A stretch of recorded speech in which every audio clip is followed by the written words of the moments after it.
뉴욕주 정부가 오늘 네일업소 환풍기 규정 설명회를 개최했습니다. 하지만 네일업계 관계자들은 여전히 납득할 수 없다는 입장입니다. 퀸즈 플러싱 먹자 골목에 149가 교량이 개통됐습니다. 내일 오전 개통식이 열립니다. 윌리엄 브랜튼 뉴욕시경 국장이 결국 사임을 발표했습니다. 외국인 기업가의 스폰서 없는 영주권 신청을 허용하는 프로그램이 추진되고 있습니다. 올해 뉴저지주 표준시험 합격률이 전반적으로 상승한 것으로 나타났습니다. 이상은 이 시각 주요 뉴스입니다.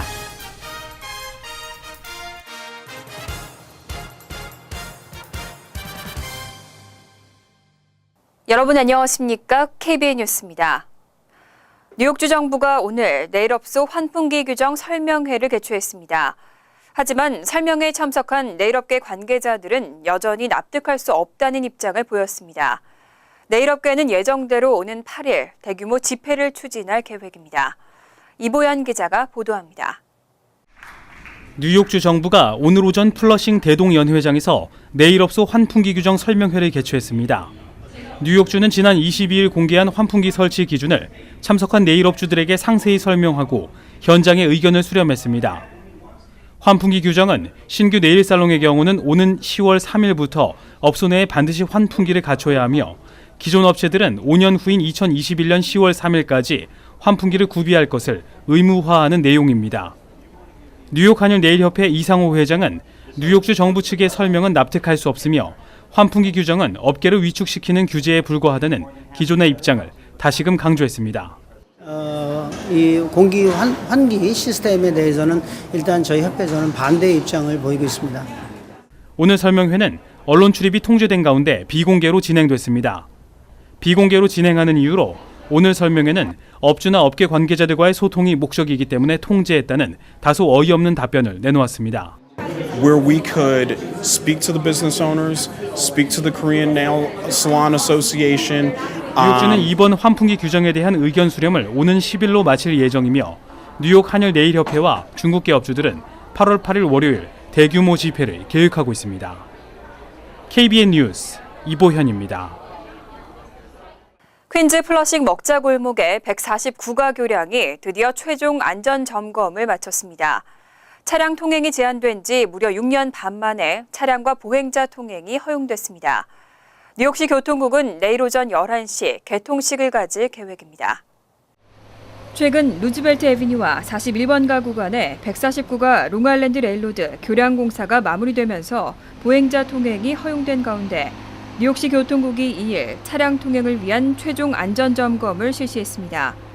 교통국은 안전점검을 거친 후 그동안 통제해왔던 149가 교량의 차량 통행을 허용하고 내일 오전 11시에는 지역 정치인들과 커뮤니티 단체 관계자, 지역 상인들과 함께 개통식을 가질 계획이라고 밝혔습니다. 퀸즈 플러싱의 대표적인 한인 상권인 먹자골목의 149가 교량 공사는 2010년 시작해 2년 만인 2012년 5월 완료됐습니다. 하지만 부실 공사로 판명되면서 재개통되지 못하다가 지난 1월이 돼서야 7년 만에 재공사가 시작됐습니다. 이에 따라 2010년 3월 이후 차량 통행이 제한되면서 지역 한인 상인들은 그동안 비즈니스 매출에 막대한 타격을 입었고 일부 업소들의 경우는 문을 닫는 사례도 발생한 바 있습니다. 윌리엄 브랜튼 뉴욕시경 국장이 결국 사임했습니다. 브랜튼 국장은 그동안 줄곧 거센 사임 압박을 받아왔는데요. 지난달 발표했던 사임 계획보다 더 앞당겨져서 이번 달 말까지만 국장직을 수행하겠다고 밝혔습니다. 빌 드블라지오 시장은 2일 윌리엄 브랜튼 시경국장과 함께 시청에서 기자회견을 열고 국장의 공식 사임을 발표했습니다. 브랜튼 국장은 이번 달까지만 국장직을 수행합니다.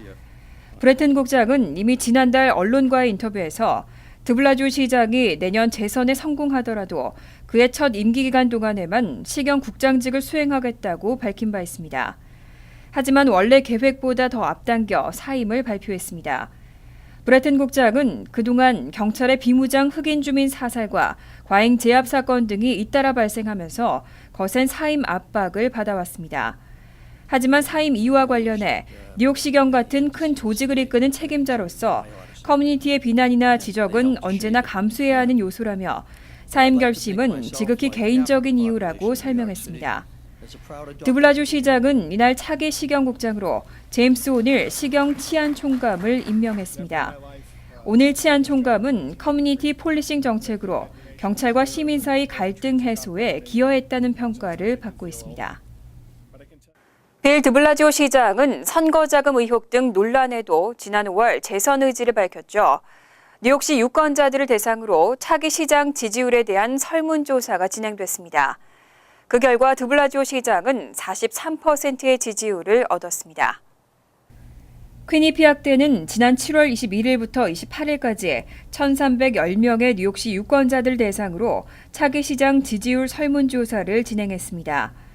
그 결과 빌 드블라지오 현 시장은 스캇 스트링어 시 감사원장과 크리스틴 퀸 전 뉴욕시 의장을 제치고 선두를 달리고 있는 것으로 나타났습니다.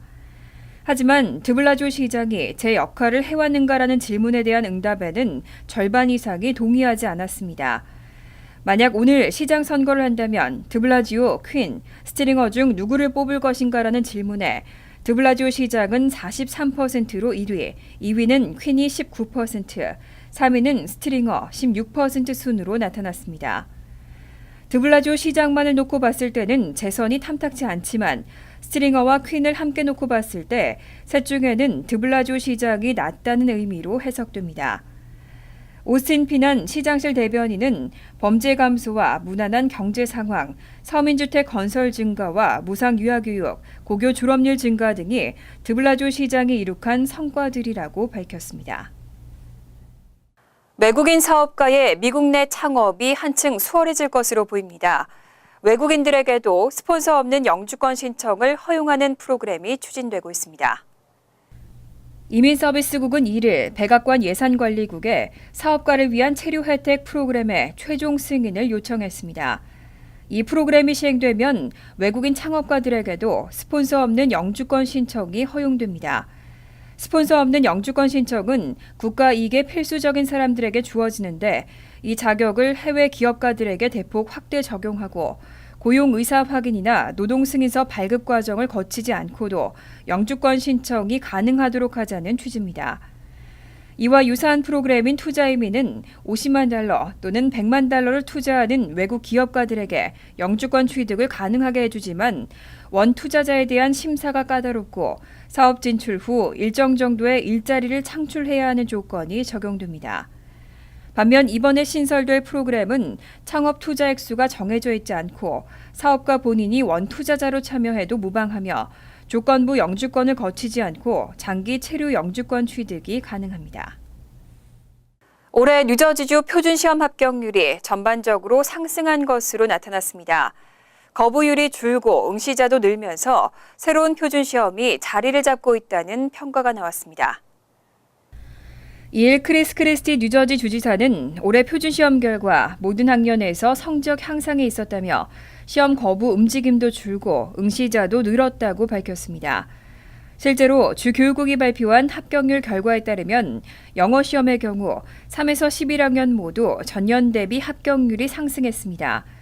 수학 역시 4학년 합격률의 경우 51.7%로 전년 대비 6.8%포인트, 7학년은 38.7%로 1.9%포인트 상승했습니다.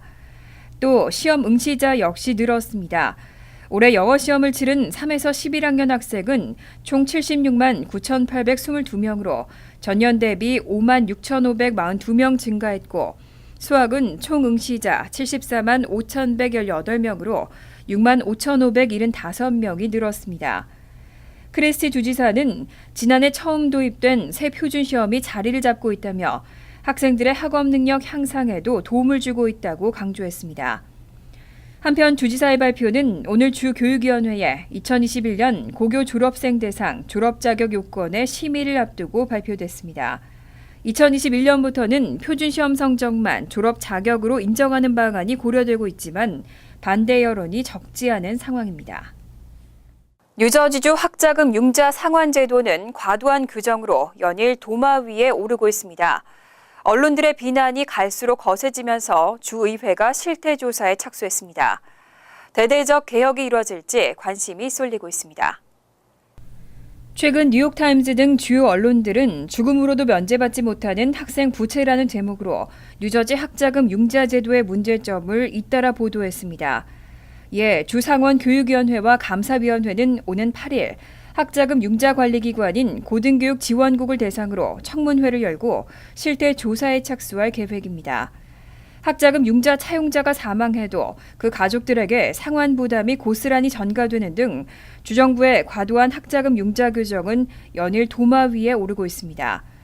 연방정부 학자금 융자와 달리 대학 졸업 후 소득 수준에 따라 상환 액수 등을 조정하기가 쉽지 않고 실직이나 경제적 어려움이 있어도 상환 부담을 벗기가 어렵다는 지적입니다. 주상원 감사위원장인 밥 고든 의원은 실태 조사 결과에 따라 대대적인 개혁이 필요할 수 있다고 밝혔습니다. 한편 뉴욕타임즈는 뉴저지주의 학자금 융자 상환 규정이 까다로운 이유와 관련해 운영기금을 월스트리트 투자가들에 의존하기 때문이라고 분석했습니다. 뉴욕과 뉴저지주 최고의 병원으로 뉴욕 장로병원이 선정됐습니다. 뉴욕 장로병원은 2001년 이후 16년째 뉴욕과 뉴저지 일원 병원 가운데 최고 순위를 유지하고 있습니다. US 뉴스 앤 월드 리포트가 발표한 2016-17년도 미 전국 최우수 병원 탑20 순위에서 뉴욕 장로병원 콜롬비아 코넬대 분원이 6위를 차지했습니다.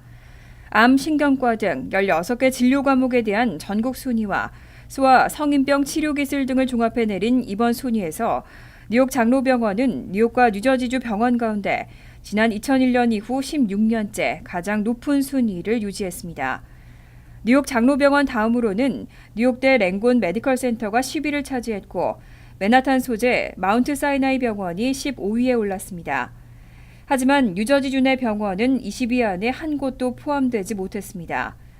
뉴욕 장로교회의 뉴욕 시내 6개 분원 중 하나인 콜롬비아 코넬대 병원은 환자 안전과 의료 과실 부분에서 가장 우수한 평가를 받았습니다.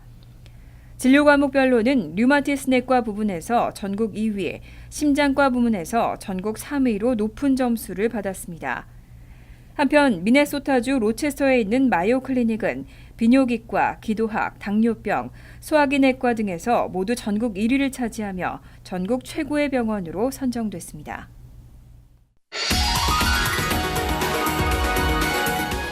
이어서 LA 지역 한인사회 소식입니다.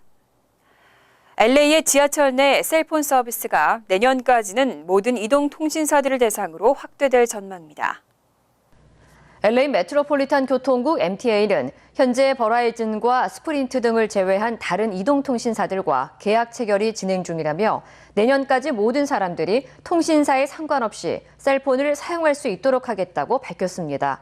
현재 MTA는 티모빌사와는 계약을 마쳤으며 오는 10월부터 셀폰 사용이 가능해질 전망입니다. 또한 AT&T와 부스트 모바일 역시 계약이 진행 중이며 셀폰 사용 시기는 아직 공개되지 않았습니다. 한편 LA 다운타운의 지하철 레드라인과 퍼플라인 유니언역, 7가역의 플랫폼과 지하 터널 등에서 일부 이동통신사 사용자들에 한해 통화와 텍스트, 데이터 사용이 가능한 상태입니다. LA 벤나이스 공항 인근에서 경비행기 한 대가 추락했습니다. 이 사고로 한 명이 숨졌습니다.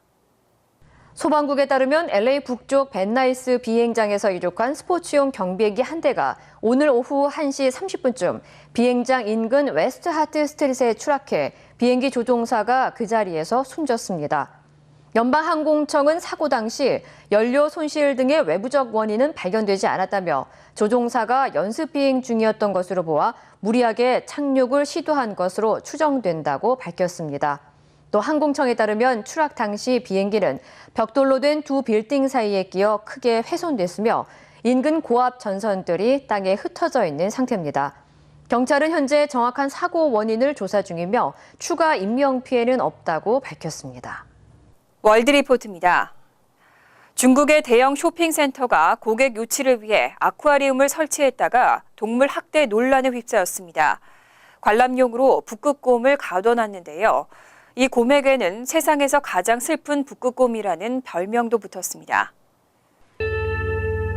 북극곰 한 마리가 바닥에 힘없이 누워서 눈물이 고인 듯한 눈으로 정면을 바라봅니다. 세상에서 가장 슬픈 북극곰이란 별명이 붙은 이 곰은 중국 남부 광저우시의 한 쇼핑센터에 있습니다. 쇼핑센터 측이 고객 유치를 위해 대형 수족관을 설치하면서 북극곰도 관람용으로 갖다 놓은 겁니다.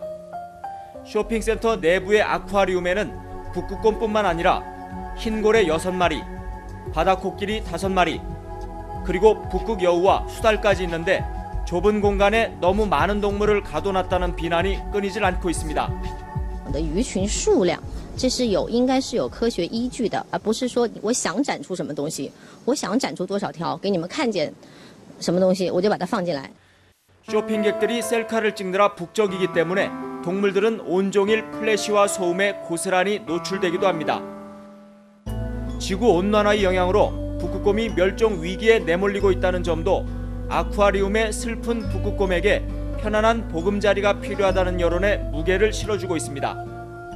결국 동물보호단체인 애니멀스 아시아가 나서서 해당 아쿠아리움의 폐쇄를 요구하는 온라인 서명 운동에 들어갔고 현재 50만 명을 훌쩍 넘은 상태입니다.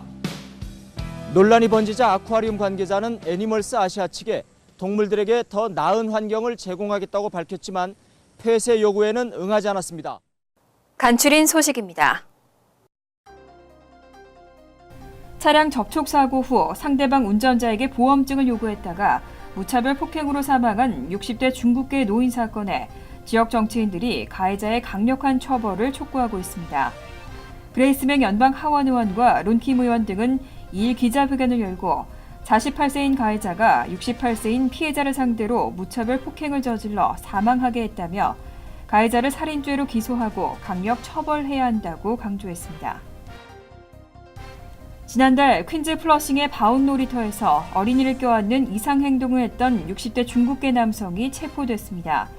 이 남성은 지난달 14일 오후 8시쯤 플러싱 바운 놀이터에서 8살 남자아이를 들어올려 껴안는 등 위해 행동을 한 혐의입니다. 한편 같은 장소에서 지난달 20일에는 24세 남성이 12세 여자아이를 성추행하는 등 어린이를 상대로 불미스러운 사건이 잇따라 발생했습니다. 뉴저지주에서 존엄사를 허용하는 법안이 다시 추진되고 있습니다. 니콜라 스코타리 주 상원 의원은 시한부 판정을 받은 성인에 한해 의사에게 약을 처방받아 스스로 목숨을 끊을 수 있는 권리를 주는 내용의 법안을 상정했습니다.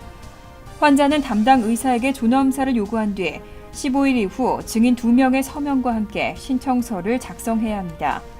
스코타리 의원은 고통받는 환자들에게 자신의 생명과 삶을 결정할 수 있는 권리를 줘야 한다고 강조했습니다.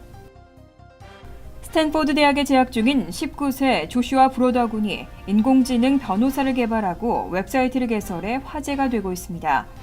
브로더 군이 개발한 두낫페이 웹사이트는 뉴욕시와 시애틀 등 대도시에서 억울한 주차 티켓을 받은 시민들에게 전문적인 항의 서한을 자동으로 작성해주고 있습니다.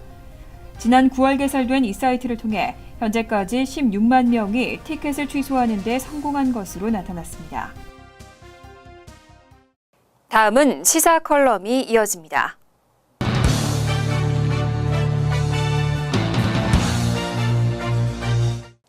여러분 안녕하십니까? 30년 전 명문대학을 졸업한 20대 청년이 미국 땅에 도착했습니다.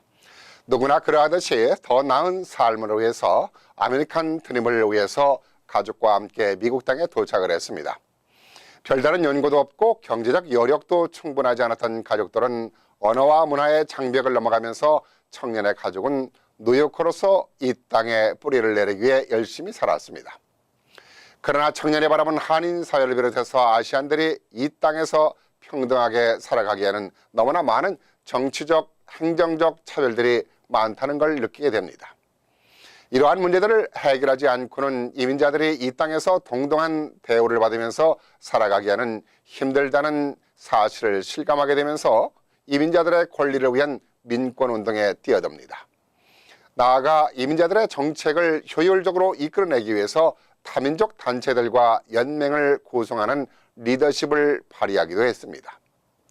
이민자 가정의 생이별을 방지하는 포괄적 이민 개혁이 이루어지도록 워싱턴 국회의사당에서 가족을 위한 단식 농성에도 참여를 해 8일간씩 그 힘든 단식을 감행하기도 했습니다. 이렇게 청년은 아시안 커뮤니티와 이민자들이 직면한 어려움을 풀어보기 위해서 때로는 정부와 때로는 정치권과 싸움을 하면서 문제를 해결하는 데 온몸을 던져왔습니다. 30여 년 동안 이민자들을 위해서 싸워왔던 이 청년은 부패한 정치 개혁을 이루지 않고는 이민자들의 권리를 찾기가 쉽지 않다는 사실을 알게 되면서 지난 2년 전 정치계에 입문을 합니다. 그가 바로 민권센터 회장을 지냈던 정승진 씨입니다. 그러나 정승진 씨가 출마한 뉴욕주 상원의원 16지구는 만만치 않은 지역구였습니다. 지난 1964년 의정 생활을 시작한 남편이 사망한 이후에 지역구를 물려받아서 15년간이나 의원직을 유지하고 있던 토비엔 스타비스키 터줏대감이었습니다. 그러니까 남편까지 합치면 한 지역구에서 50년을 넘게 부부가 지역구를 철옹성처럼 장악하고 있었던 것입니다.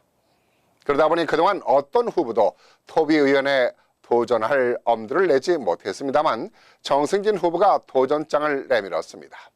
위협을 느낀 토비 의원은 거짓 계략을 꾸밉니다. 정승진 후보가 선거 재정 보고를 하지 않아서 감옥에 가게 됐다는 네거티브 선거 전략으로 정 후보를 노리고 팔선에 성공을 하게 됩니다. 선거라는 것이 그렇다고 하지만은 토비의 거짓과 도덕성은 부패 그 자체였습니다. 정승진 후보는 이번에 또다시 도전장을 내밀었습니다. 토비위원회 부정은 이번에도 시작이 됐습니다. 그러나 다행히도 일찍이 발각이 됐습니다. 이번에는 선거인 지지 유권자 명부를 적법하지 않은 서명인들로 만들어서 선관위에 제출했다가 정승진 후보 선거 캠프 조사에서 발각이 되고 말았습니다. 3,500여 개의 서명 중 13개만이 유효할 뿐 모두가 잘못된 서명이었습니다. 출마 지역구 유권자들이어야 하는데 선거구를 벗어난 유권자들 서명과 다른 당원의 서명, 심지어 타주 유권자들의 서명까지 받는 어처구니 없는 해프닝을 벌였던 것입니다. 사실은 해프닝이 아니라 그동안 토비위원회 부패한 모습이 하나씩 밝혀지고 있는 것이죠. 50년이 넘도록 부부가 장악을 했으니 그럴 만도 하지 않겠습니까? 물이 오래 고이면 썩는다는 진리를 토비 의원이 적나라하게 보여주고 있습니다. 선거관리위원회에서조차 가제는 개편식으로 이 문제를 덮을지도 모릅니다.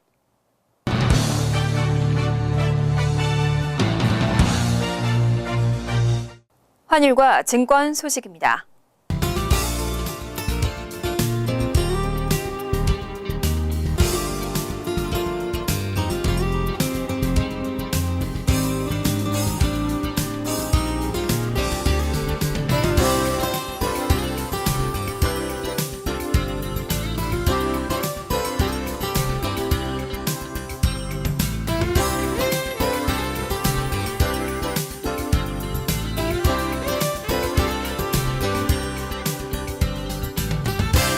이어서 날씨입니다. 목요일은 화창하고 좋은 날씨가 되겠습니다. 낮 최고 기온은 80도, 섭씨 27도, 밤 최저 기온은 67도, 섭씨 19도로 예상됩니다. 금요일 역시 화창한 날씨가 이어지겠습니다. 토요일은 구름이 끼겠고 가끔 천둥 번개나 소나기 오는 곳이 있겠습니다. 이상으로 KBN 뉴스를 마칩니다. KBN과 함께 즐거운 저녁 되시기 바랍니다.